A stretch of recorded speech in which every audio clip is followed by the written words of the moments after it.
नमस्कार, देवभूमि के दंगल में आप सभी का स्वागत है। मैं हूं आपके साथ यशी शुक्ला और आज देवभूमि के दंगल में बात होगी चुनावी साल जान का सवाल।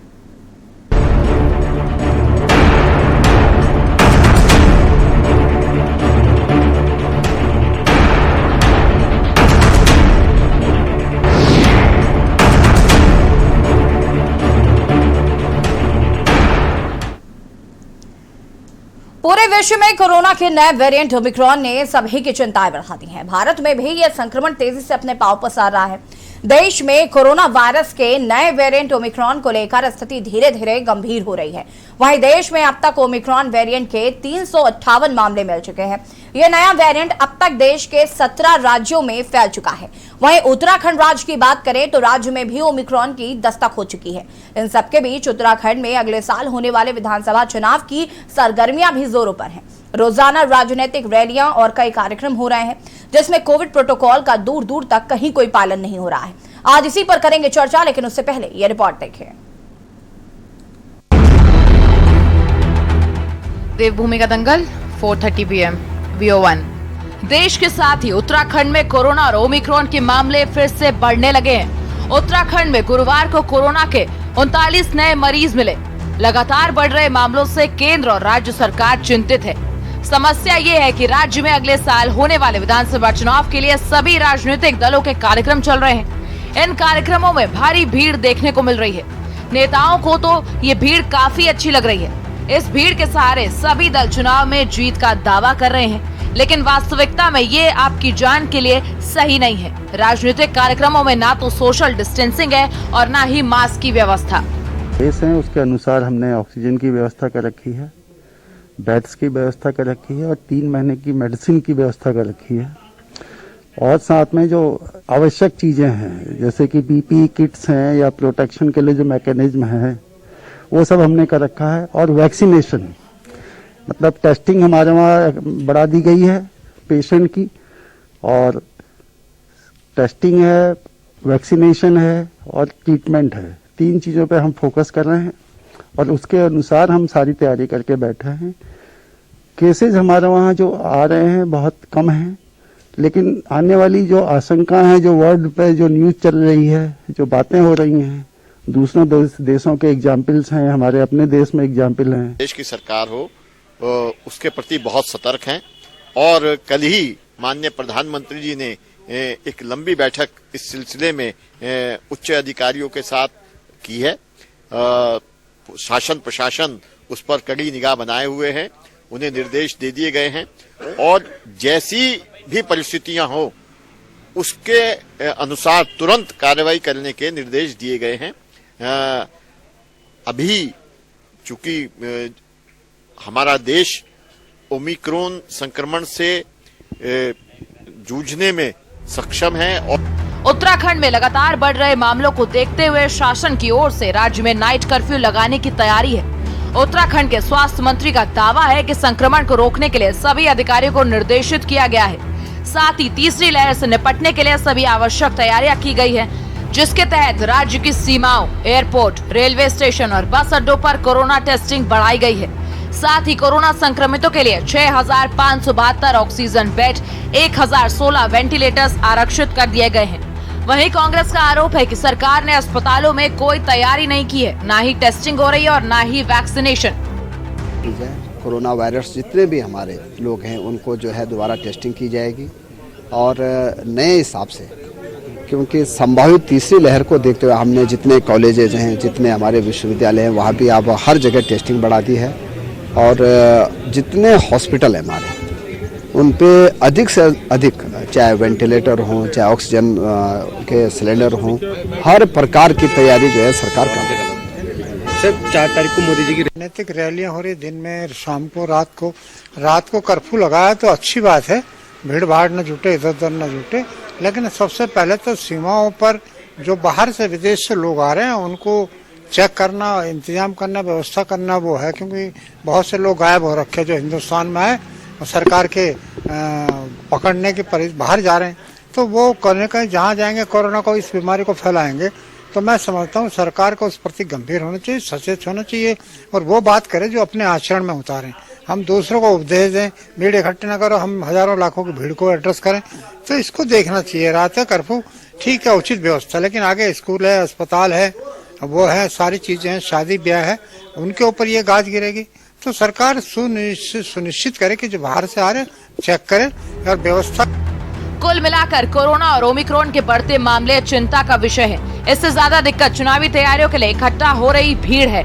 राजनेता भले ही कितने दावे करें, लेकिन इनके कार्यक्रमों में कोविड गाइडलाइन का कोई खास पालन नहीं हो रहा है। ये लापरवाही मानव के लिए घातक हो सकती है। हमारा उद्देश्य आपको डराना नहीं है, आपको सतर्क करना है। फिलहाल उत्तराखंड में मामले चिंताजनक तो नहीं है, लेकिन सतर्क रहने की जरूर आवश्यकता है। देहरादून से के न्यूज इंडिया के लिए अंकित काला की रिपोर्ट।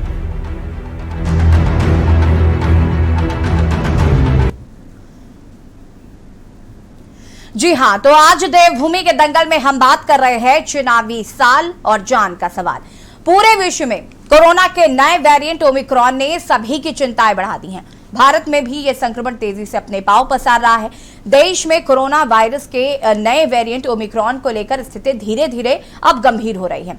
आपको बता दें कि देश में अब तक 358 अभी ओमिक्रॉन के मरीज आ चुके हैं। एक तरफ जहां उत्तर प्रदेश, उत्तराखंड, पंजाब, गोवा, यहां पर चुनाव होने हैं और यहां पर जिस तरीके से चुनावी रैलियां हो रही हैं, लोग पहुंच रहे हैं, भारी भीड़ इकट्ठा हो रही है, तो कहीं ना कहीं ये चिंता का सवाल जरूर है। हम आज इसी पर चर्चा करेंगे, लेकिन उससे पहले आपको दिल्ली ले चलते हैं, जहां पर दिल्ली के डिप्टी सीएम मनीष सिसोदिया क्या कुछ कह रहे हैं वो भी सुन लेते हैं।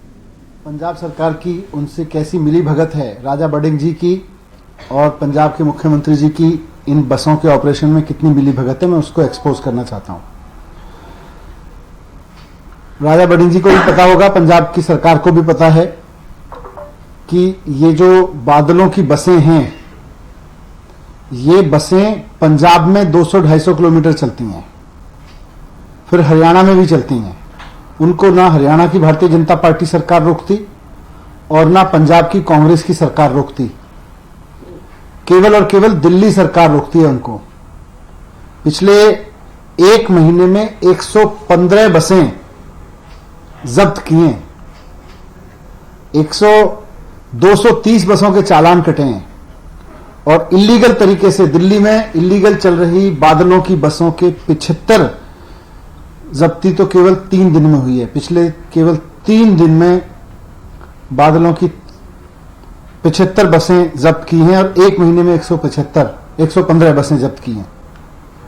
दिल्ली सरकार का तो ये एक्शन है। अब जरा राजा बडिंग जी ट्रांसपोर्ट मिनिस्टर हैं पंजाब के, वो बताएं कि पंजाब में बादलों की बसें 250-200 किलोमीटर घूमती हैं, उनको कितना पैसा मिलता है, वो उनका चालान क्यों नहीं कटवाते, वो उनको जब्त क्यों नहीं करते। यहां पे आके ड्रामा करने की जरूरत है, वहां एक्शन लीजिए ना, यहां पे आके ड्रामा करने की क्या जरूरत है। दूसरा, जो पंजाब की सरकार की बसें हैं, इंटर स्टेट बसेस पर सुप्रीम कोर्ट का फैसला है कि केवल और केवल ISPT से बसें चल सकती हैं, सवारियां ले सकती हैं। IGI एयरपोर्ट ISPT नहीं है, तो वहां से कोई सवाल ही नहीं है। इस तरह से इंटरस्टेट से ही जो इंटरस्टेट बसें हैं वो केवल और केवल ISPT से चल सकती हैं, ये उनको भी पता है। पर यहां आके उनको ड्रामा करने की जरूरत पड़ रही है, क्योंकि पंजाब में तो काम करने की कोई हिम्मत नहीं है। मैं ये भी कहना चाहता हूं कि इस समय पंजाब में ब्लास्ट हो रहे हैं, इस समय पंजाब में बेअदबी के मामले आ रहे हैं सामने। पंजाब के मंत्री को अपने राज्य पे ध्यान देना चाहिए, वहां पे ध्यान देना चाहिए, वहां काम करना चाहिए, वहां ध्यान दें। और यहाँ पर दिल्ली के डिप्टी सीएम मनीष सिसोदिया को सुन रहे थे आप, जिन्होंने बसों को लेकर कुछ खुलासे किए हैं। और हम आज देवभूमि के दंगल में चर्चा कर रहे हैं चुनावी साल, जान का सवाल। जिस तरीके से ओमिक्रॉन वेरिएंट ने देश में दस्तक दे दी है, 358 मामले अभी तक सामने आ चुके हैं और उत्तराखंड में ओमिक्रॉन ने दस्तक दे दी। हालांकि स्थिति गंभीर नहीं है, लेकिन चिंता का विषय जरूर है और हम इसी पर चर्चा करेंगे। हमारे साथ कुछ मेहमान भी जुड़े हुए हैं, उनसे आपका परिचय करा देते हैं। श्रीमती विनोद उनियाल जी हमारे साथ भाजपा प्रवक्ता है, जुड़ चुकी हैं। राजेंद्र चौधरी जी कांग्रेस प्रवक्ता हैं, हमारे साथ जुड़ चुके हैं। डॉक्टर अशंक एरन MD पीडियाट्रिक्स हमारे साथ जुड़ चुके हैं। मीनाक्षी घड़ियाल जी केंद्रीय प्रवक्ता UKD से हमारे साथ जुड़ चुकी हैं और हमारे साथ संजय भट्ट जी आम आदमी पार्टी से प्रदेश प्रवक्ता हैं, जुड़ चुके हैं। आप सभी का बहुत बहुत स्वागत है। और सबसे पहले शुरुआत करूंगी मैं यहाँ पर विनोद जी से। और विनोद जी, मैं आपसे यहाँ पर जानना चाहती हूँ, जिस तरीके से ओमिक्रॉन ने उत्तराखंड में भी दस्तक दे दी है, नाइट कर्फ्यू लगाने को लेकर चर्चाएं तेजी से चल रही हैं कि नाइट कर्फ्यू चूंकि माफ कीजिएगा मध्य प्रदेश में लगाया गया, उसके बाद उत्तर प्रदेश में लगाया जाए, तो अब कहीं ना कहीं संभावित उत्तराखंड में भी लगने की चर्चा चल रही। तो क्या नाइट कर्फ्यू से लोगों का भला होगा? देखिए, जो ये कोरोना वायरस का जो नया वेरिएंट ओमिक्रॉन आया है जी, ये चिंता का विषय तो है ही। और हमारे माननीय प्रधानमंत्री जी मोदी जी ने इस पर सतर्क और सावधान रहने के निर्देश दे दिए हैं। कम टीकाकरण जहां पर है और जहां पर कम टीकाकरण हुआ है और अधिक संक्रमण हुआ है, ऐसे क्षेत्रों में केंद्रीय टीमों को भेज करके राज्य सरकार का सहयोग लेकर के वहां पर राज्य सरकार को सहयोग देने के लिए कहा है। दूसरा यह है कि स्वास्थ्य मंत्रालय के जो अधिकारी हैं उन्होंने ओमिक्रॉन वेरिएंट का पता लगाने के लिए जो 27 नवंबर को जो पहली एडवाइजरी हुई थी उसकी पूरी डिटेल खंगाल ली है। और संक्रमण की आशंका को देखते हुए हमारे उत्तराखंड में भी दस्तक दे रहा है, तो उसके लिए 6572 ऑक्सीजन के बेड व 1016 वेंटिलेटर अतिरिक्त हमने उसकी व्यवस्था कर ली है। हमारा स्वास्थ्य मंत्री जी ने पूरे निर्देश दे दिए हैं कि इन चीजों का ध्यान रखा जाए। और सबसे बड़ी बात है, जो सीमाओं से लगे हुए हैं, जैसे एयरपोर्ट है और रेलवे स्टेशन है और जहां पर ये बस स्टेशन है, यहाँ पर टेस्टिंग ज्यादा से ज्यादा टेस्टिंग कराई जाए और इसको बढ़ने आगे न दिया जाए। जहां पर ज्यादा भीड़ भाड़ होती है वहां पर टेस्टिंग की सुविधा बढ़ाई जानी चाहिए। तो इस तरह से हमारी केंद्र सरकार हो या हमारी राज्य सरकार हो, पूरी तरह से सतर्क है और पूरी तरह से सजग है और निसंदेह ही जनता को कोई हानि होने वाली नहीं है। पूरा ध्यान स्वास्थ्य मंत्रालय। विनोद जी, इस पर हम अभी आगे विस्तार से चर्चा करेंगे और जानेंगे कि किस तरीके से प्रदेश में व्यवस्थाएं की गई हैं ओमिक्रॉन को लेकर। राजेंद्र चौधरी जी हमारे साथ कांग्रेस प्रवक्ता हैं, जुड़ चुके हैं। कांग्रेस जी, माफ कीजिएगा राजेंद्र जी, मैं आपसे जानना चाहती हूँ कि आप कांग्रेस के प्रवक्ता हैं। जिस तरीके से विनोद जी इस बात को कह रही हैं कि तमाम तरीके की तैयारियां जो है वो की जा रही हैं, क्या आपको लगता है कि जो नाइट कर्फ्यू लगाया जा रहा है उससे भला होगा आगे, या फिर जो दूसरी लहर और पहली लहर में गलतियां की गई थी वो गलतियां हम वापस से दोहरा रहे हैं? मेरा तो एक मानना है, अभी मैं सफर में आ रहा हूँ और मैं बॉर्डर से उत्तराखंड में एंटर हुआ जी, कोई चेकिंग नहीं होती कहीं पे भी। और कल मैं सिविल हॉस्पिटल रुड़की में गया था जहाँ पे कोरोना वार्ड बनाई गई थी, वहाँ भी कोई तैयारी नहीं है। ये तो जो मैडम बैठी हैं श्रीमती विनोद जी, भाजपा प्रवक्ता जी, उन्हें एक पत्र दे दिया माननीय मंत्री जी ने, बेचारी ने यहाँ जो है पढ़ के सुना दिया, इसका रिकॉर्ड इनका रहा। उत्तराखंड को मेरा मानना है वो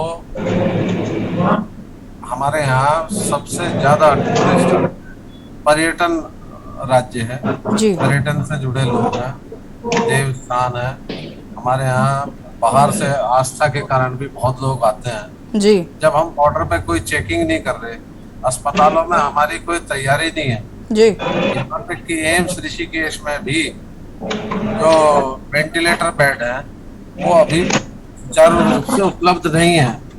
तो क्या इनकी क्या तैयारी है? ये तो सिर्फ प्रपंच कर रहे हैं क्योंकि इन्हें चुनाव में हार दिखाई दे रही है। और अगर ये इतने ही चिंतित हैं तो मोदी जी की रैली क्यों कर रहे हैं 30 तारीख में और 3 तारीख में? राजेंद्र जी, रैलियों पर अभी हम आगे चर्चा करेंगे क्योंकि रैली सिर्फ मोदी जी ही नहीं कर रहे हैं, राहुल गांधी भी कर रहे हैं, हरीश रावत भी कर रहे हैं, तमाम आम आदमी पार्टी के भी जो बड़े बड़े नेता है वो भी कर रहे हैं। तो रैलियों पर तो हम आगे चर्चा करेंगे, लेकिन फिलहाल हम नाइट कर्फ्यू की बात कर रहे हैं। आप चर्चा में आप सभी हमारे साथ बने रहिए, चर्चा को हम आगे बढ़ाएंगे और बात करेंगे यहाँ पर चुनावी साल और जान का सवाल। वक्त हो गया एक छोटे से ब्रेक का, जल्द हाजिर होता है।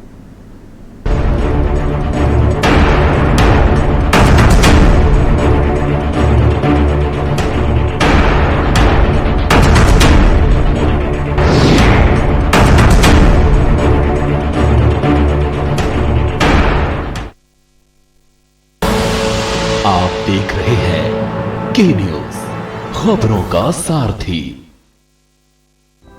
हमारे देश की धरोहर योगा आज पूरी दुनिया अपना रही है। मैं खुद डेली योगा करता हूँ और मुझे यकीन मानिए इससे बहुत फ़ायदा हुआ है। मैं चाहता हूँ कि हर दिल्ली वासी भी योगा का लाभ उठाए, हर दिल्ली वासी योगा को अपनाए, स्वस्थ रहे। इसके लिए दिल्ली सरकार शुरू कर रही है दिल्ली की योगशाला। पूरी दिल्ली में हर कॉलोनी, हर गली, हर मोहल्ले में जहाँ भी लोग योगा करना चाहेंगे, सीखना चाहेंगे, दिल्ली सरकार वहाँ पे मुफ्त अपने ट्रेंड योगा इंस्ट्रक्टर्स भेजेगी और आपकी कॉलोनी में भी चलेगी दिल्ली की योगशाला। अगर आपकी कॉलोनी में 25 लोग हैं जो योगा सीखना चाहते हैं और आपके पास कोई ऐसी जगह है जहां योगा की क्लास हो सकती है, तो बस 9013585858 पर मिस्ड कॉल दें और दिल्ली सरकार आपको योगा सिखाने के लिए फ्री ट्रेन्ड इंस्ट्रक्टर भेजेगी। आप देख रहे हैं के न्यूज, खबरों का सारथी।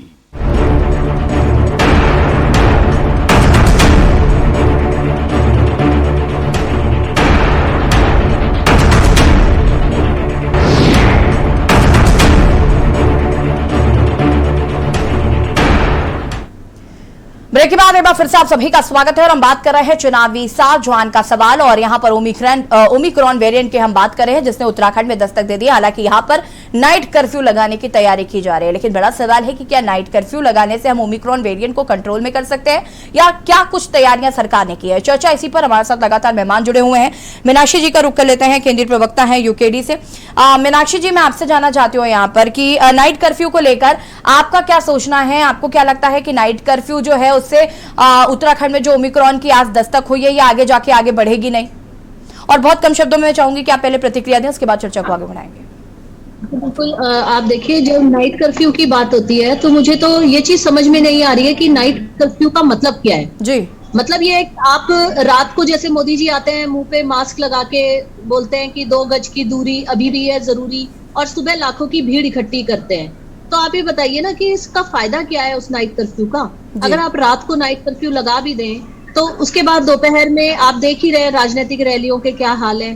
और जिस तरह से हम देख रहे हैं कि पहली लहर में नमस्ते ट्रंप था कारण, दूसरी लहर बंगाल चुनाव और ये कुंभ का था, तीसरी लहर जो है हमें लगता है कि उत्तराखंड और यूपी के चुनाव से ना बढ़ जाए। और जहां तक बात हो रही है कि हम लोग सारे प्रिकॉशंस ले रहे हैं, यदि प्रिकॉशन से ही ये कोरोना और ये सब चीजें रुकती तो वैक्सीन की जरूरत नहीं होती। और सेकंड लहर में जो लोगों का नुकसान हुआ है वो देखने लायक है कि हम लोगों ने देख लिया कि मेडिकल की जो स्थिति है हमारे भारत देश के अंदर कितनी बुरी स्थिति है। पहली लहर में हम लोग बहुत हम लोग राजा बन के फिर रहे थे कि हमने अपनी जनता को बचा लिया कोरोना से, ये कर लिया। और सेकंड लहर में क्या हुआ, हम देख रहे हैं कि कितना नुकसान हुआ प्रदेशवासियों का, कितना नुकसान हुआ यहाँ के लोगों का। जब हमारे यहाँ पे जो मेडिकल के जो बजट आता है उसका वो यूज तक नहीं होता है हमारे मेडिकल में। ये हमें जब कोरोना आया हमें तब पता लगा कि हमारे देश की स्वास्थ्य सुविधाओं के क्या हाल है। और फिर उसके बाद आप कह रहे हैं कि नाइट कर्फ्यू लगा देंगे। आपका इसका तो कोई लॉजिक ही नहीं बनता ना कि नाइट कर्फ्यू का। दूसरी बात, आप कह रहे हैं कि टेस्टिंग वगैरह जो है रेगुलर बेसिस पे होगी, तो हम लोगों ने देख लिया था कुंभ में जो टेस्टिंग का घोटाला सामने आया था। तो ये टेस्टिंग जो है क्या इसके मायने हैं इस टेस्टिंग के, ये भी हम लोगों को नजर आ रहा है। और जो बात ये कांग्रेस के हमारे प्रवक्ता सर कह रहे थे, ये बात बिल्कुल सच है कि बॉर्डर में कहीं पे भी अगर आप चले जाएं तो कोई टेस्टिंग नहीं हो रही है। ये जो टेस्टिंग है, जिस तरह से हमेशा भाजपा की बात होती है कि सिर्फ कागजों में चीजें हो रही हैं और धरातल पे कुछ नहीं हो रहा है, ये टेस्टिंग का भी बिल्कुल वही हाल है, धरातल पे कुछ नहीं हो रहा है। और एक और चीज मुझे लगता है कि ये जो ओमिक्रॉन और कोरोना वायरस है ये भी बिल्कुल अंधभक्त की तरह काम करते हैं। जैसे बीजेपी को रैलियां समाप्त होती हैं, इनका ये ओमिक्रॉन बढ़ जाता है, और जैसे इनको रैलियां करनी होती हैं कहीं वो ओमिक्रॉन और कोरोना वायरस न जाने कहां गायब हो जाते हैं। जी संजय भट्ट, आपकी क्या प्रतिक्रिया है इसको लेकर? देखिए आशी जी, पहली बात तो है उत्तराखंड के परिप्रेक्ष्य में अगर हम बात करें तो उत्तराखंड में 13 जिले हैं। 13 जिलों में से 10 जिले पहाड़ी जनपद हैं, यानी वहाँ पहाड़ है, वहाँ रात को लोग गाड़ी भी नहीं चलाते। हमारे यहाँ इतने ज्यादा बाघ वगैरह रहते हैं जो लोगों पर हमला करते हैं, इसलिए लोग रात को निकलते ही नहीं है। तो वहाँ 13 में से 10 जिलों में नाइट कर्फ्यू का कोई औचित्य ही नहीं है। उन जिलों में, जिन जिलों में पहाड़ी जिले हैं, पहाड़ी जनपद हैं, उनमें नाइट कर्फ्यू से तो कुछ लेना देना ही नहीं, कुछ होता ही नहीं है, कोई लोग बाहर ही नहीं निकलते हैं, कोई गाड़ियां तक नहीं चलती हैं। तो वहां तो ऑलरेडी नाइट कर्फ्यू लोग अपने आप स्वतः ही लगा के रखते हैं, एक तरह से कहा जाए, या किसी को इमरजेंसी होती है तो वो निकलता है जरूरी काम के लिए, वरना तो कोई निकलता ही नहीं। तो ऐसा नाइट कर्फ्यू जिससे सिर्फ 3 जिलों में तो मान सकते हैं कि भाई लोग निकलते हैं, लेकिन पहाड़ी जिलों जनपदों में तो कोई नहीं निकलता। तो नाइट कर्फ्यू का उत्तराखंड में तो कोई औचित्य ही नहीं है। यानी सरकार को यही नहीं मालूम कि भौगोलिक परिस्थितियां उत्तराखंड की क्या हैं और भौगोलिक परिस्थितियों के अनुसार उत्तराखंड कैसा है। और नाइट कर्फ्यू के लिए बोल देते हैं उठा के मुंह की नाइट कर्फ्यू लगाएंगे, लेकिन नाइट कर्फ्यू तो का फायदा क्या है पहाड़ी जिलों में, सरकार को ये तो पहले सोचना चाहिए। और दूसरी बात जो कांग्रेस प्रवक्ता चौधरी साहब ने भी की कि वो अभी बाहर से आ रहे हैं और उनकी गाड़ी ने उत्तराखंड में एंटर किया और कहीं कोई चेकिंग नहीं है, तो ये स्पष्ट दिखाता है कि जो ये कागजी बातें करते हैं उत्तराखंड की भारतीय जनता पार्टी सरकार, वो कागजी बातें पहले भी स्पष्ट हो चुकी है। कुंभ संजय जी, ये मैं मानती हूँ कि ये बहुत अहम मुद्दा है कि ये जो बॉर्डर्स पर चेकिंग नहीं हो रही, और सबसे बड़ी बात यह है कि बहुत सारी ऐसे लोग हैं जो बाहर से आए हैं लेकिन उनका डेटा सरकार के पास नहीं है, जिनको ढूंढा जा रहा है लेकिन वो मिल नहीं रहा है। इस पर हम विनोद जी से जवाब देंगे, लेकिन हमारे साथ डॉक्टर अशंक जी भी जुड़े हुए हैं। अशंक जी, बहुत बहुत स्वागत है आपका के न्यूज में। और मैं ओमिक्रॉन से जुड़े आपसे कुछ सवाल पूछना चाहती हूँ। पहला सवाल तो मेरा यही है जो मैंने सभी से पूछा कि क्या नाइट कर्फ्यू लगाने से हम आधी जंग जीत लेंगे? देखिए, नाइट कर्फ्यू कोई बहुत ज्यादा इफेक्टिव नहीं होगा उत्तराखंड में, जैसा कि ऑलरेडी स्पीकर्स बोल चुके हैं। लेकिन कुछ ना होने से कुछ होना अच्छा है। तो ऐसा तो नहीं कि नाइट कर्फ्यू लगाने से कुछ भी नहीं होगा। जो हरिद्वार, देहरादून, रुद्रपुर के जो जिले हैं जहाँ पे कि रात के समय काफी आवागमन होता है, उन जिलों में ये थोड़ा फायदा तो जरूर करेगा, लेकिन नाइट कर्फ्यू लगाना काफी नहीं है इस विषय में।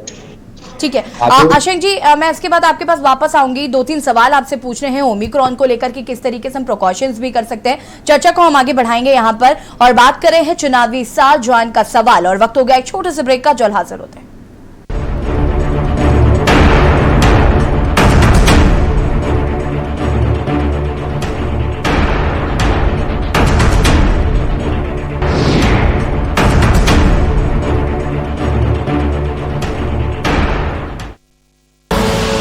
आप देख रहे हैं के न्यूज, खबरों का सारथी। 2025 में जब ये हमारा राज्य जब ये 25 वर्ष का होगा, हम सबकी जिम्मेदारी है कि वो नंबर 1 का उत्तराखंड हो। 19-20 के फेर में ये दुनिया 25 की सोचने वाले हमने कनेक्टिविटी को विकास का मूल मानकर कार्य किया है। इसी का नतीजा है आज उत्तराखंड पर्यटन के मानचित्र पर और अधिक मजबूती के साथ अपनी सदानत छवि को उकेर रहा है। हर क्षेत्र में हम हो आगे, उत्तराखंड हो नंबर 1, मेरा उत्तराखंड हो नंबर 1।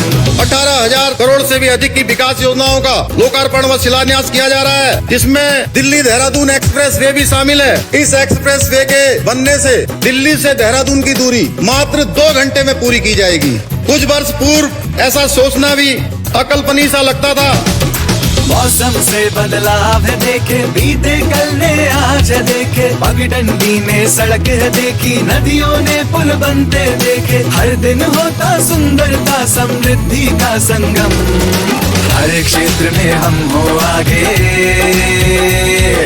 उत्तराखंड हो नंबर 1, उत्तराखंड हो नंबर 1। जितना भी समय हमारे पास है, उस समय का हम एक एक पल और एक एक क्षण उत्तराखंड की 1,25,00,000 जनता को समर्पित कर दिया। हमने इन 4-4.5 महीने के कालखंड में 500 से भी अधिक निर्णय कर दिए। अधिकांश की हमने जो है शासनादेश निकाल दिए। नई दिशा अब नई डगर है, ना मन में कोई अगर मगर है, दृढ़ निश्चय की अगुवाई में एक लक्ष्य पर सबकी नजर है, असंभव को संभव करते वो रखते हैं दम। हर क्षेत्र में हम हो आगे, उत्तराखंड हो नंबर 1, उत्तराखंड हो नंबर 1। सूचना एवं लोक संपर्क विभाग उत्तराखंड द्वारा जनहित में जारी। प्रगति की ओर उत्तराखंड। सुबह के लिए उड़ चला गैरों की जमीन पर, खुशबू अपने पन की ढूंढता। दूर कितना भेजा? इस जुबान से दूर ना जा पाओगे। विमल, बोलो जुबान केसरी। आप देख रहे हैं के न्यूज, खबरों का सारथी।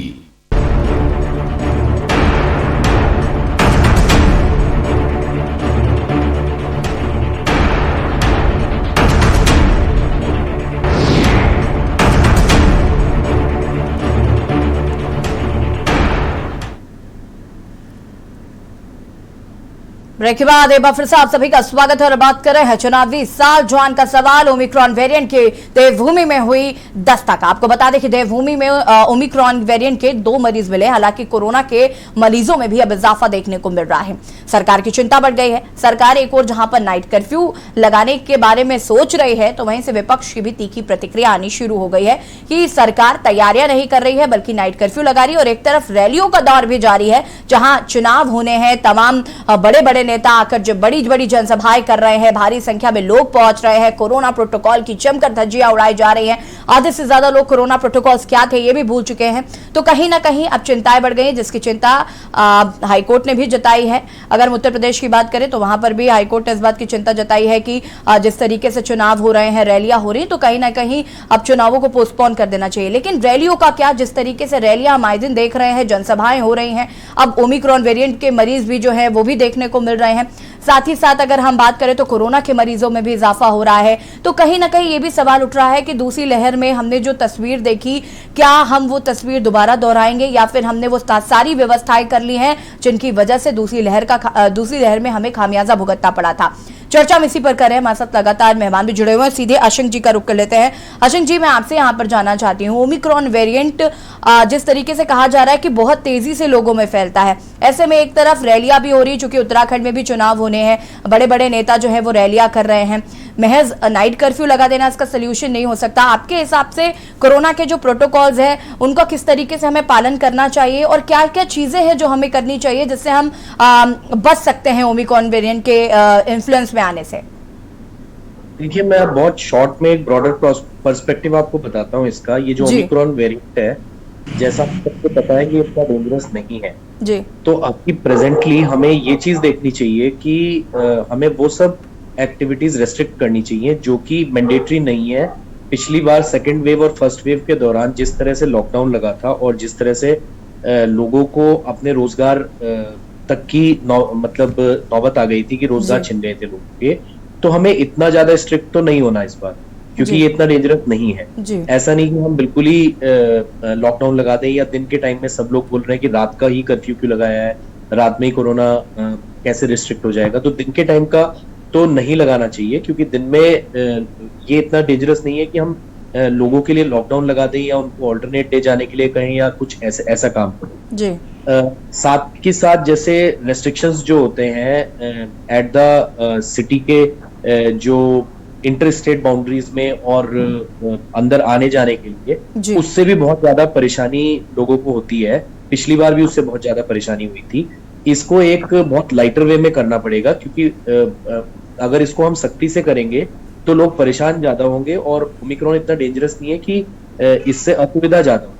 हाँ, जो एक्टिविटीज ऐसी हैं जो कि बहुत मैंडेटरी नहीं है, जैसे कि आप बोल रहे हैं कि ये चुनावी रैलीज, इसके बारे में सुप्रीम कोर्ट ने भी बोला है, हाई कोर्ट ने भी बोला है। ये सब रैलीज सारे के सारे जो राजनीतिक दल हैं, इन सबको एक साथ बैठ के फैसला लेना चाहिए कि जब तक ये खतरा टलता है तब तक ये सारी राजनीतिक रैलीज इतनी मैंडेटरी चीज नहीं है कि ये राजनीतिक रैली हो। इनको वर्चुअल वे में टीवी और सोशल मीडिया के माध्यम से भी प्रसारित किया जा सकता है। ये एक पॉलिटिकल पार्टी के लिए नहीं, सभी पॉलिटिकल पार्टीज को इस चीज को अपने लिए लेना चाहिए। दूसरी चीज आपने कही कि तैयारी के लिए, तो तैयारी के लिए मैंने पिछली बार भी कहा था कि हमारे स्टेट में एक टीम इसके लिए गठित की है। तैयारी मैं ये नहीं कहूंगा कि सरकार ने अपनी तरफ से कोई कसर छोड़ी है, लेकिन जो हमारा खुद का स्टेट का जो इंफ्रास्ट्रक्चर है, जो हेल्थ का प्रेजेंट इंफ्रास्ट्रक्चर है, वो इतना स्ट्रांग नहीं है कि किसी भी पैंडेमिक को वो झेल सके। नंबर ऑफ डॉक्टर पहले से ही इतने कम है। ये तो ठीक है, एम्स ऋषिकेश अब पहला एम्स हमारे इतने सालों बाद आजादी के बाद अब पहली बार कोई बना है। अगर हम देखें तो इतना बढ़िया लेवल का कोई हॉस्पिटल है ही नहीं हमारे पूरे प्रदेश में। कोई ऐसा मेडिकल कॉलेज सरकारी ऐसा है ही नहीं कि जो इस तरह के पेंडेमिक में कुछ हेल्प कर सके। तो जब हमारा इंफ्रास्ट्रक्चर इतना वीक है, एग्जिस्टिंग फैसिलिटीज इतनी वीक है, सरकार ने तैयारी चलिए अच्छा किया है, जो भी कुछ वो कर सकते हैं शॉर्ट टाइम में, लेकिन एग्जिस्टिंग नंबर ऑफ डॉक्टर्स और इंफ्रास्ट्रक्चर में पैंडेमिक झेलने की हालत नहीं है। तो अल्टीमेटली प्रिकॉशंस वही आती है जो नॉन मैंडेटरी चीजें हैं, जैसे चुनावी रैलीज, और जहां पे की भीड़ को हम नियंत्रित कर सकें बाजारों में, और जो मास्क है इसको हम कंपल्सरी कर सकते हैं। 2-3 चीजें, और हम वैक्सीनेशन की स्पीड को बढ़ा दें। ये 3-4 चीजें हैं जो सरकार के हाथ में, जो सरकार कर सकती है बिना लोगों को असुविधा में। जी बिल्कुल। राजेंद्र जी, आप कुछ कहना चाह रहे थे? मैं डॉक्टर साहब आपसे पूछना चाह रहा था कि जो लोग हार्ट पेशेंट हैं, लीवर किडनी के पेशेंट्स हैं, जो डायबिटिक पेशेंट्स हैं, क्या उन पे जो ओमिक्रॉन है इसका इम्पैक्ट होगा? सर, ऐसा है कि ओमिक्रॉन का जो अब तक का डाटा है वो यही कहता है कि across the ages and across the morbidities ये कोई अलग से इफेक्ट इसका नहीं, क्योंकि अब तक मोर्टेलिटी इतनी कम हुई है ओमिक्रॉन में, या सीरियस डिजीज ही इतने कम हुए हैं कि इसका कोई ऐसा जो स्टडीज इसके ऊपर कर रहे हैं उसमें ऐसा कोई भी उन्होंने रिस्क फैक्टर या कोई ऐसा मतलब गाइडलाइंस जारी नहीं है कि ये इस स्पेसिफिक रिस्क फैक्टर वाले लोगों को ज्यादा इफेक्ट करता है, इस रिस्क फैक्टर वालों को कम करता है। ऐसी कोई भी गाइडलाइंस नहीं है। ये अक्रॉस द मॉर्बिडिटीज जो इफेक्ट करता ही बहुत कम है। जैसे कि आप कहें, अगर नॉर्मल पूरे विश्व में 1-2% मतलब मोर्टेलिटी 0.1% होती है, तो नॉर्मल खांसी जुकाम से जो पहले से था इन्फ्लुएंजा वायरस, तो ओमिक्रॉन से भी 0.1% आप कह लीजिए कि मोर्टेलिटी हो सकती है। तो इसका कुछ भी मॉर्बिडिटी अब तक तो नहीं। जो जैसे छोटे बच्चे हैं जिन्हें वैक्सीन नहीं मिली और अभी तक 100% वैक्सीनेशन भी नहीं हुआ, जिन लोगों को मार्च अप्रैल में जो कोरोना वॉरियर्स थे जिन्हें डोज हो गई, उन्हें बूस्टर डोज का अभी कोई प्रोग्राम गवर्नमेंट ऑफ इंडिया ने नहीं बनाया। तो ऐसे हालात में मेरी समझ में नहीं आ रहा कि ये कैसे जो है इसका मुकाबला करेंगे, और ऐसा कोई निश्चित पैमाना तो है नहीं कि जो ओमिक्रॉन है ये म्यूटेशन के बाद खतरनाक होगा या नहीं। जैसे पहले कहा जा रहा था फर्स्ट वेव में कि हिंदुस्तान में इतनी ठंड नहीं पड़ती है इसलिए हिंदुस्तान में कोरोना आएगा ही नहीं, तो हिंदुस्तान में जो कोरोना आया वो गर्मियों में आ गया। फिर सेकेंड वेव में हुआ, उससे पहले इताली थाली बजा दी के साथ खत्म हो गया, वो फिर मार्च अप्रैल में आ गया। और इस बार तो इतना विभत्स उसने किया उत्तराखंड में भी। मेरा मानना यह है उत्तर भारत में ऐसा कोई परिवार नहीं है जिसके परिवार से या रिश्तेदार से किसी की मृत्यु न हुई हो। और पार्लियामेंट में इन्होंने तो जवाब दे दिया कि कोरोना से किसी राज्य से कोई मृत्यु होने की सूचना प्राप्त नहीं हुई। ऐसे हालात में मैं नहीं समझता कि सरकार कोई तैयारी कर रही है, क्योंकि सरकार की प्राथमिकता जन स्वास्थ्य, जान माल की रक्षा करना नहीं है। इनकी प्राथमिकता तो सत्ता हासिल करना है। अगर कोरोना में जो है इनकी रैली करके होती होगी तो एक रैली करेंगे, अगर नहीं करके होगी तो नहीं करेंगे। अगर रात का नाइट कर्फ्यू चला के इनका काम चलेगा तो नाइट का लगाएंगे, अब दिन का चला के होगा तो दिन का लगा देंगे। मेरी तो समझ से बाहर है। मैं एक आम नागरिक की हैसियत। ठीक है राजेंद्र जी, अशंक जी को अपनी बात पूरी कर लेने दीजिए। अशंक जी, मेरा अशंक जी माफ कीजिएगा, मैं आपको बीच में टोक रही हूँ। मैं आपसे यहाँ पर ये जानना चाहती हूँ, राजेंद्र जी ने जो और बातें कही उसमें से एक बात जो इम्पोर्टेंट है, जिस तरीके से तीसरी लहर को लेकर कहा जा रहा था कि वो बच्चों के लिए काफी नुकसानदायक है, तो क्या बच्चों के लिए ये काफी इफेक्टिव होगी? मतलब जो बड़े लोग हैं या जैसे कि आपने बताया कि डायबिटिक बीपी मरीज के लिए अभी ऐसा कुछ सामने नहीं आया, लेकिन बच्चों की अगर हम बात करें तो वो खुद को कैसे सेव करें या खुद के लिए क्या कर सकते हैं, या उनके माता पिता उनकी कैसे हेल्प कर सकते हैं? कम से कम मैं पिछले 6 महीने से ये वाली बच्चों वाली बात जो है जी, इसके बारे में बताऊं। स्टेट की एक कमेटी है जिसमें वो प्राइवेट डॉक्टर्स को भी लेते हैं, उसमें भी मैं उसका मेंबर हूं, इन्होंने मुझे लिया था, और तब भी मैंने मीटिंग में यही कहा था कि बच्चों को कोरोना अफेक्ट करे इसकी बहुत ही कम संभावना है, चाहे वो ओरिजिनल वेरिएंट हो, चाहे डेल्टा वेरिएंट हो, चाहे ओमिक्रॉन हो, और चाहे कोई नया वेरिएंट हो। कोई बहुत ही अनयूजुअल घटना घटे और कोई ऐसा अनएक्सपेक्टेड चीज हो जाए कि बहुत ही तगड़ा म्यूटेशन हो जाए तो बात अलग है, बच्चों को तो ये इफेक्ट डालेगा ही नहीं। आप एक तरह से ये समझिए कि वायरस जो बॉडी के अंदर एंटर करता है तो सेल्स में जो घुसता है, जिन दरवाजों से घुसता है वो दरवाजे बच्चों में लॉक्ड होते हैं, तो इतना तगड़ा म्यूटेशन होना, तो फिर अगर ऐसा हो जाएगा तो हम मानेंगे कि किसी ने इस वायरस को मैन्युफैक्चर किया है। तो बच्चों में होने की संभावना बिल्कुल मिनिमम है। जब ये बहुत जोर शोर से ये बात चल रही थी कि अब डेल्टा वेरिएंट के बाद अगली बार जो वेव आएगी उसमें बच्चों पे इफेक्ट आएगा, और तैयारी भी कर रहे थे पूरी इंडिया में बच्चों के लिए, तब तो मैंने यही बात की थी। तो बच्चों पे तो ये इफेक्ट नहीं करने वाला। दूसरी बात, अब जितने भी अभी जो लेटेस्ट स्टडी है वो ये बोलती है जितने म्यूटेशन मेजर होने थे वो मेजर म्यूटेशन शायद अब हो चुके हैं, और काफी इस चीज की संभावना है कि इसके बाद जो भी म्यूटेशन हो वो माइनर हो। तो ये खुशी की बात है। वैसे इस चीज के ऊपर पक्की स्टडी अभी आएगी, लेकिन जो शुरुआती जो उन्होंने एक पायलट स्टडी की है उसके हिसाब से ओमिक्रॉन वेरिएंट के बाद कोई भी खतरनाक वेरिएंट आने की संभावना बहुत कम जी। तो जैसा आपने दूसरी बात पूछी कि जो हमारी तैयारियां जब डेल्टा वेरिएंट आया था तो उस समय तक हमारा स्टेट प्रिपेयर्ड नहीं था, और उसी का खामियाजा हमने भुगता था। इंडिया की तो मैं बात नहीं करूंगा, स्टेट की बात करूंगा। लेकिन जब डेल्टा वेरिएंट नुकसान करके गया उसके बाद स्टेट ने काफी तैयारियां की, ये मैं खुद उसका में हूं, और इन लोगों ने काफी उस पूरे प्रदेश के स्तर पे वो तैयारियां कर रखी है। लेकिन बात वहीं आके टिकती है कि हमारे स्टेट में नंबर ऑफ डॉक्टर्स ही इतने कम है, हमारा इंफ्रास्ट्रक्चर एग्जिस्टिंग ही इतना वीक है कि आप कितनी भी तैयारियां कर लीजिए, जब डॉक्टर्स इतने कम है तो ट्रीटमेंट करेगा कौन? जब स्टाफ इतना कम है तो वो अल्टीमेटली अगर इस लेवल का कोई पेंडेमिक आता है तो वो फिर संभालना फिर भी मुश्किल हो जाएगा। लेकिन फिर भी हमें लोगों में थोड़ा ये डर जो व्याप्त है, इसको हमारी भी जिम्मेदारी है, मीडिया में आपकी भी जिम्मेदारी है, थोड़ा सा कम करना चाहिए। क्योंकि ओमिक्रॉन इतना डेंजरस वेरिएंट नहीं है, हमें सावधानी जरूर बरतनी चाहिए। बिल्कुल सब वक्ता जो बोल रहे हैं सही है, मास्क का प्रयोग करना चाहिए, हमें भीड़ कम लगानी चाहिए, अननेसेसरी चुनाव के दौरान ये रैलीज नहीं होनी चाहिए, ये सब बातें सही है। लेकिन साथ ही साथ हमें जो एक भय व्याप्त है पूरे समाज में कि फिर से ऐसा कुछ होने वाला है, उसकी संभावना कम है, ये भी सबको पता होना चाहिए। अचिंग जी, बिल्कुल, कहीं ना कहीं इस भय की वजह से ही जो लोग बाहर से आते हैं वो अपनी आइडेंटिटी हाइड कर लेते हैं, और यही वजह है कि फिर उनको ढूंढना इतना मुश्किल हो जाता है, और फिर वो 4 जगह जाते हैं तो वहां से वो फैलता है। संजय भट्ट जी, आप कुछ कहना चाह रहे थे?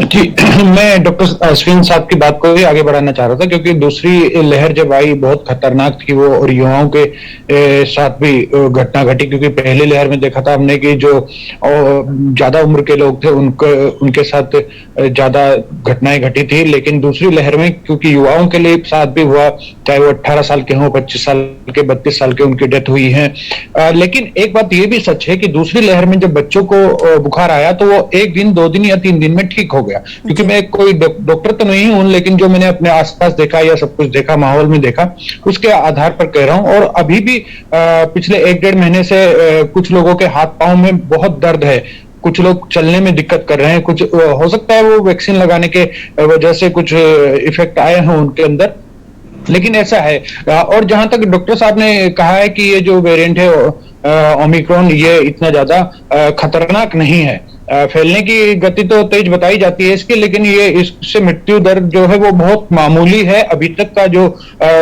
विश्व भर में जो घटना घटित हुई है उसके आधार पे भी, जो मैंने पढ़ा है उसके आधार पे भी, और डॉक्टर साहब भी वही कह रहे हैं, और ये बातें लगभग सही हैं। और इसलिए लेकिन डॉक्टर साहब ये भी तो कह रहे हैं कि रैलियों से बचना चाहिए, तो क्या अरविंद केजरीवाल की रैलियां कम होंगी?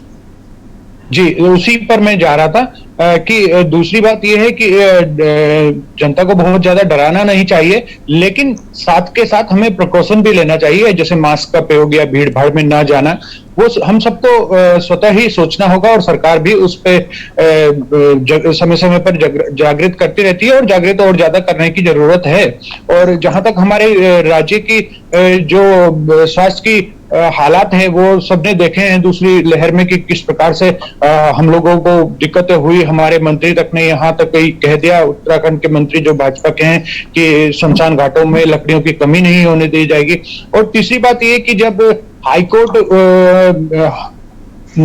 इलाहाबाद, उत्तर प्रदेश के हाईकोर्ट ने ये कह दिया कि केंद्र सरकार को कि रैलियां ना हो, इसके लिए कुछ ना कुछ कीजिए, और जरूरी नहीं कि रैली से ही चुनाव प्रचार हो, आप टीवी और अखबार के माध्यम से भी प्रचार कर सकते हैं। तो ये केंद्र सरकार को कहा है, तो केंद्र सरकार की जिम्मेदारी बनती है कि वो उस पर किस प्रकार का निर्णय लेते हैं। जिस प्रकार का केंद्र सरकार निर्णय लेगी, और पिछले दोनों लॉकडाउन के दौरान भी लिया, पूरी जनता ने, हर राजनीतिक पार्टी ने उस बात को माना है, और केंद्र सरकार के साथ सभी लोग खड़े हैं। आप ये कहना चाहते हैं कि अगर केंद्र सरकार किसी तरीके का कोई फैसला लेती है तो उसके बाद अरविंद केजरीवाल जी रैलियां करना बंद कर देंगे? क्योंकि मैं अभी आपकी बात कर रही हूँ, इसलिए मैं आम आदमी पार्टी की बात कर रही हूँ। अगर राजेंद्र जी से बात करती तो मैं राहुल गांधी की बात करती, लेकिन फिलहाल मैं आपकी बात कर रही हूँ। आप मुझे बताइए जरा। जी जी आप ये बिल्कुल, कहना चाहते हैं कि अगर आपका- मोदी जी मना करेंगे तो अरविंद केजरीवाल रैली करना बंद करेंगे, वरना इस बात से फर्क नहीं पड़ता कि भीड़ इकट्ठी हो रही है या नहीं? मैं कुछ नहीं कह रहा हूं, मैं तो ये कह रहा हूं हाईकोर्ट ने जो कहा है संजय जी कह वो तो आप माननीय- यही रहे हैं, मैं उसी बात का माननीय आपसे कंफर्मेशन प्रधानमंत्री- आप सोच लीजिए आप क्या कह रहे हैं। जी, जो हाईकोर्ट ने कहा है वो माननीय प्रधानमंत्री जी को कहा है और वो माननीय प्रधानमंत्री जी ने ही हमेशा निर्णय लिए हैं इस पर, चाहे वो हम कोरोना की पहली वेव की बात करें, दूसरी वेव की बात करें या आज के बारे में बात करें। और जहां तक डॉक्टरों की राय है और सवाल है वो भी हमारे सामने है कि भाई ये इतना ज्यादा खतरनाक नहीं है, ये भी स्पष्ट कर दिया है। ठीक है, बहुत अच्छी बात है कि ये इतना खतरनाक नहीं है, क्योंकि दूसरी लहर में जो हुआ वो अभी जनता बिल्कुल दोबारा से उस फेज में नहीं जाना चाहती है। बहुत लोगों ने अपनों को खोया है और कोई भी व्यक्ति ये नहीं चाहता कि हम वापस उसी फेज में जाएं। तो कहीं ना कहीं 2 गज की दूरी मास्क जरूरी है, इस पर तो खैर लागू रहना ही है। लेकिन हाँ, मैं के न्यूज के दर्शकों को जरूर बता देना चाहती हूँ कि ओमिक्रॉन वेरिएंट जो है वो उतना ज्यादा इफेक्टिव नहीं है, लेकिन 2 गज की दूरी मास्क जरूरी, इसका पालन हमें जरूर करना है। विनोद जी, मैं आपके पास आऊंगी और मैं आपसे जानना चाहती हूँ तैयारियों की अगर हम बात कर ले यहाँ पर, जैसे अभी राजेंद्र जी कह रहे थे कि क्योंकि वो ट्रैवल कर रहे थे और उन्होंने इस बात को स्पष्ट किया कि उत्तराखंड में कोई भी किसी भी तरीके की चेकिंग नहीं की जा रही है, किसी भी तरीके के टेस्ट नहीं हो रहे हैं, उनसे किसी भी तरीके की कोई जानकारी नहीं ली जा रही है। तो कहीं ना कहीं ये हम कहेंगे कि सरकार यहाँ पर कहीं ना कहीं गलती कर रही है, क्योंकि इसकी वजह से अंदर कौन जा रहा है नहीं जा रहा है हमें पता नहीं है, और उसके बाद फिर डेटा नहीं मिलता है। और ओमिक्रॉन भले ही खतरनाक ना हो लेकिन फैलता तेजी से है, तो इसके इन्फ्लुएंस पे लोग तेजी से आते हैं। तो आपकी जिम्मेदारी बनती है कि आप जनता की सुरक्षा का ध्यान रखें और ये जो कमियां खामियां हैं इनको दूर किया जाए। इसके लिए क्या सरकार कोई कदम उठा रही है? मैं चाहूंगी कि आप जरा बताएं। ऐसे शासन, स्वास्थ्य और पुलिस के साथ हमारी सरकार की बैठक हो चुकी है और ये कहना भी चाहूंगी कि माननीय प्रधानमंत्री जी और हमारे राज्य सरकार पूरी निगरानी रखे हुए है। माननीय प्रधानमंत्री जी ने पूरे दिशा निर्देश दे दिए हैं और निसंदेह ही आप इस बात को तो मानेंगे कि जब पहली दूसरी वेव आई थी तो सबसे पहले जो है वैक्सीनेशन हमारे देश में लगा है। हमारे देश में इसकी बहुत बड़ी उन्होंने नियंत्रण किया है। देखिए, वैक्सीनेशन की बात पे विनोद जी मैं आऊंगी, लेकिन महाकुंभ में क्या हुआ ये हम सभी जानते हैं। महाकुंभ में जो गलती हुई उससे आप डिनाई नहीं कर सकती हैं और वो गलती दोबारा ना हो उसका ध्यान सरकार को रखना चाहिए। नहीं, बिल्कुल सरकार उसका ध्यान रख रही है और इसके लिए हमारे स्वास्थ्य मंत्री जी ने स्पष्ट विभागों को भी दिशा निर्देश दे दिए हैं, सभी को अलर्ट कर दिया है और कोरोना टेस्टिंग बढ़ाने के निर्देश दे दिए हैं। साथ ही साथ बेड, ऑक्सीजन व दवाइयों की समुचित व्यवस्था हमारे यहाँ हो चुकी है। डोर टू डोर, यहाँ तक बता दूं कि डोर टू डोर सर्वे की तीव्र गति से सर्वे हो, डोर टू डोर, इसके भी दिशा निर्देश दे दिए हैं और इसके लिए सारे बेड, ऑक्सीजन के बेड, ये सब हम लोगों ने पूरी तरह से व्यवस्था। मीनाक्षी जी एग्री कर रही हैं आप? ये सारी व्यवस्थाएं देखने को मिल रही हैं? रुक जाइए विनोद जी, आती हूँ मैं आपके पास। जरा मैं विपक्ष का भी तो मत जान लूं, क्योंकि मैं उत्तराखंड में नहीं रहती हूँ, लेकिन ये जानना बहुत जरूरी है कि क्या वाकई जो वादे किए जा रहे हैं वो जमीनी हकीकत पे देखने को मिल रहे हैं। मीनाक्षी जी, 1000 घोषणाएं की और 163 पे ही शासनादेश जारी हुआ है। ये बिल्कुल वही हाल है कि हमने बहुत सारी तैयारियां कर रखी हैं, लेकिन असल में देखा जाए तो कोई तैयारी नहीं है, सब राम भरोसे है, जैसा दूसरी लहर में हुआ था। अगर हम बड़ी बड़ी बातें भी कर लेना कि दूसरी लहर में हमने एक मिनट आप पूरी तैयारी देख तो लीजिए। वो है कि लोगों के अपने जो हैं वो मरे हैं उस लहर में और उसके बाद भी हमारी स्वास्थ्य सुविधाओं पे कोई तैयारी नहीं की गई। उसके बाद भी ये बोला गया था कि तीसरी लहर आने वाली है और वो बच्चों के लिए खतरनाक हो सकती है, लेकिन उसके बावजूद भी सब कुछ राम भरोसे छोड़ा गया था। उसके बाद भी हमारे जो हॉस्पिटल्स हैं उसमें कोई तैयारी नहीं की गई। अगर वाकई में एक बड़े लेवल पे देखा जाए ना, कोई तैयारी नहीं हुई है। यदि हॉस्पिटलों में सारी तैयारी है। अब ये आप देखिए, आपने ये कहा है कि वायरस जो है भाजपा से डरता है। मैं सुन रही थी आपकी बात। हाँ जी, आपने कहा वायरस जो है भाजपा से डरता है। अरे कौन सा वायरस है? ऐसा कहा है आपने? मैंने कहा अपनी बारी पे बोलूंगी मैं। आपने कहा पूरी तैयारी हम लोगों ने कर रखी है, ऐसा नहीं है। जिन्होंने जान माल की हानि हुई है, हमें भी दुख है उस बात का, ऐसा नहीं है। नड्डा जी की रैली में भी हुई थी, लेकिन नड्डा जी यहाँ से गए, उनको कोरोना हो गया। क्या वहाँ पे नहीं किए गए थे? चलिए ठीक है मीनाक्षी जी, विनोद जी, चर्चा को हम आगे बढ़ाएंगे क्योंकि ब्रेक का भी वक्त हो रहा है। चर्चा को आगे बढ़ाते हैं और यहाँ पर हम बात कर रहे हैं चुनावी साझवान का सवाल। वक्त हो गया एक छोटे से ब्रेक का, जल्द हाजिर होते हैं।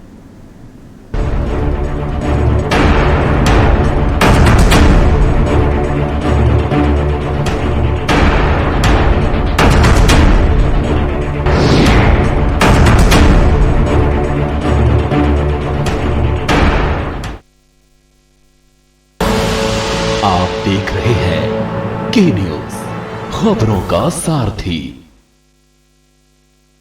2017 से पहले आस्था का होता था अपमान, 2017 के बाद उसे मिल रहा उचित सम्मान। फर्क साफ है।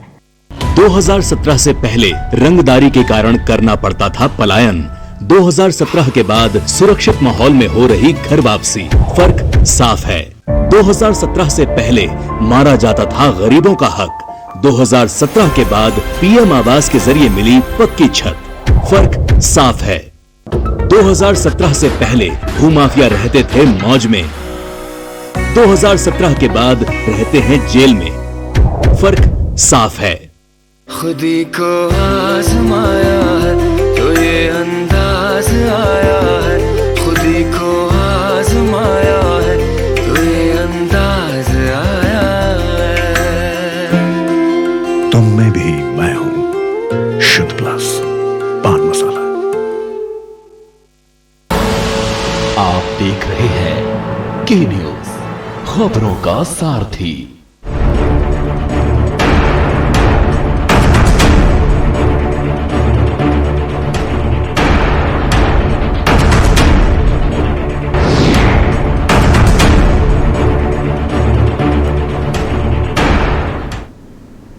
ब्रेक के बाद एक बार फिर से आप सभी का स्वागत है और देवभूमि के दंगल में आज हम बात कर रहे हैं कोरोना के नए वेरिएंट ओमिक्रॉन की, जिसने उत्तराखंड में दस्तक दे दी है।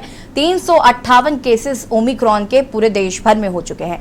तो कहीं ना कहीं अब ये सरकारों के लिए चिंता का विषय बन गया है। सरकार कितनी तैयार है? एक तरफ चुनावी रैलियां भी हो रही हैं, ऐसे में किस तरीके से तैयारी की जा रही है, इसी पर चर्चा करें। लगातार हमारे साथ मेहमान भी बने हुए हैं और सीधे रुक कर लेते हैं हम विनोद जी का। विनोद जी, संभावित यहाँ पर दौरा होने वाला है प्रधानमंत्री नरेंद्र मोदी का, और एक तरफ जहां ओमिक्रॉन के भी अब मरीज पाए जा रहे हैं, तो मैं आपसे जानना चाहती हूं कि किस तरीके से ये हैंडल करेंगी आप, या आपकी सरकार कैसे हैंडल करेगी इसको? क्योंकि जहां एक तरफ ओमिक्रॉन के मरीज मिल चुके हैं, कोरोना तेजी से पैर पसार रहा है, उनकी रैली होने वाली है, जाहिर सी बात है कि लाखों की संख्या में वहां पर लोग मौजूद होंगे, हजारों की संख्या में लोग वहां पर मौजूद होंगे, तो फिर कैसे मैनेज हो पाएगा? तो आप नहीं मानती हैं कि रैलियां कहीं ना कहीं लोगों के लिए अब नुकसानदायक होंगी?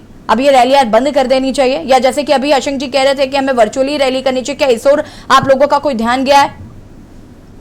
देखिए, बीच में जब बहुत वो हो गया था तो वर्चुअल रैलियां भी हुई हैं, लेकिन मेरा मानना है कि हमारा सबको मास्क, सैनिटाइजर और 2 फीट की दूरी ये बहुत जरूरी है इस समय, और स्वयं भी सतर्कता रहना चाहिए। तो विनोद जी, आप मुझे ये बता पाएंगे कि चुनावी रैलियों में ये दो गज की दूरी कैसे संभव है या कैसे हो पाता है? दूर दूर तक प्रोटोकॉल की धज्जियां उड़ती हैं, ये हम देखते हैं। और ये बात सिर्फ यहाँ पर नहीं कि भाजपा ही रैली कर रही है, मैं लगातार जिक्र कर रही हूँ कि कांग्रेस की तरफ से राहुल गांधी की भी रैली चल रही है, कांग्रेस की तरफ से भी लगातार जनसभाएं हो रही हैं, लोगों से संपर्क किया जा रहा है। अरविंद केजरीवाल की बात करें तो वो भी लगातार जनसंपर्क कर रहे हैं, यूकेडी भी अब अपना घोषणा पत्र जारी कर रही है, जनता से संपर्क करना शुरू कर रही है। तो कहीं ना कहीं ये अब शुरू हो चुका है, चुनावी माहौल है भाई, हर कोई चाहता है कि हम जनता को लुभा लें।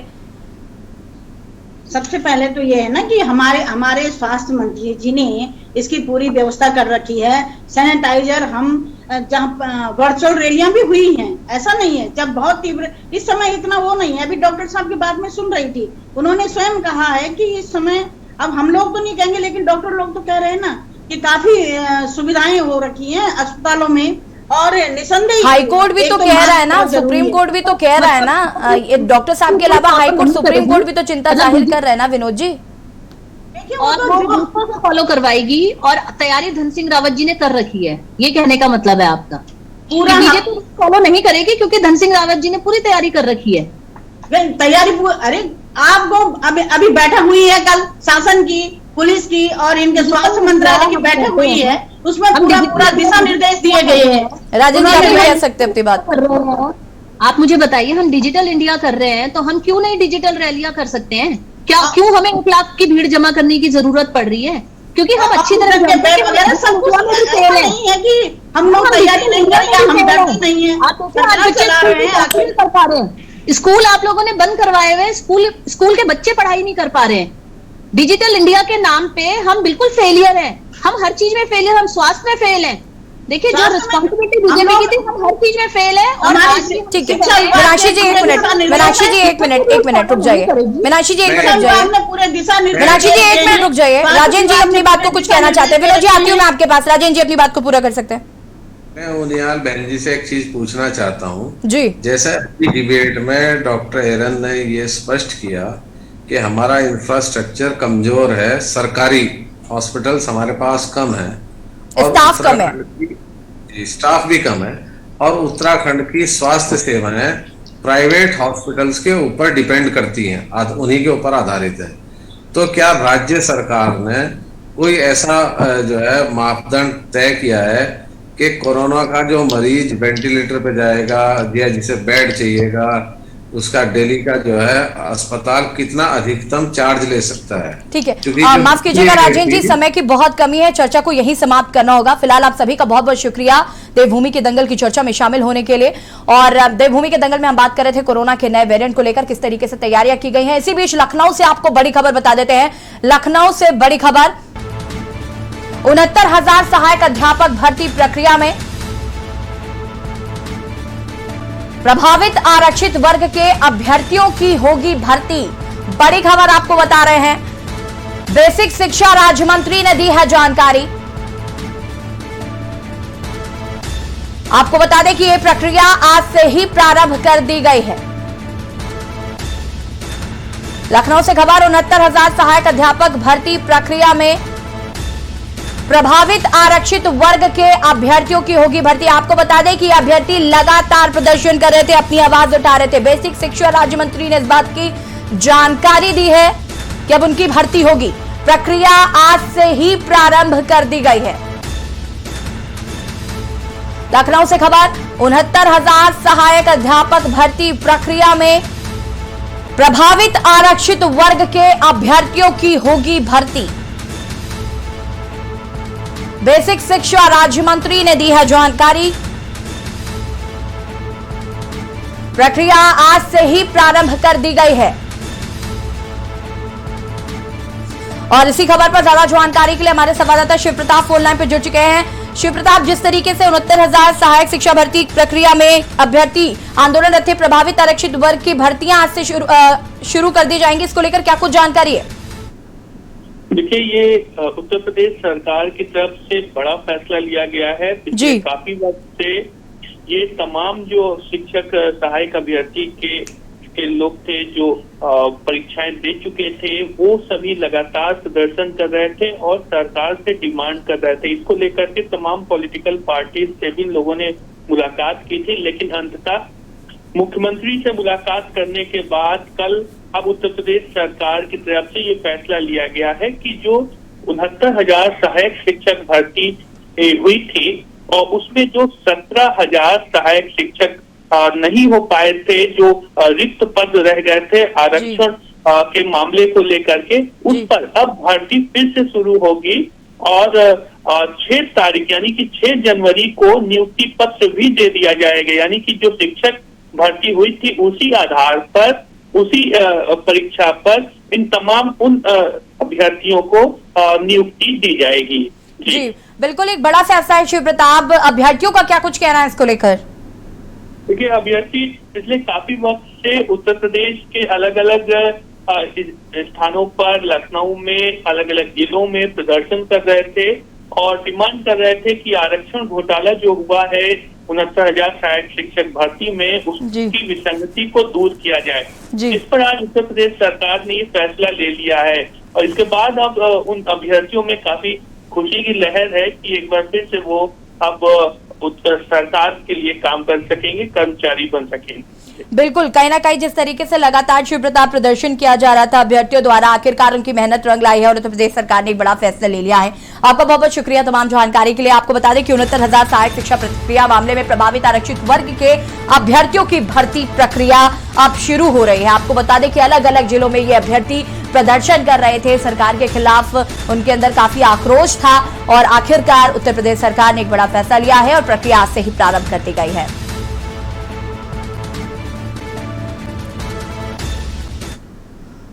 और देवभूमि के दंगल में फिलहाल इतना ही। देखते रहिए KN न्यूज़। नमस्कार।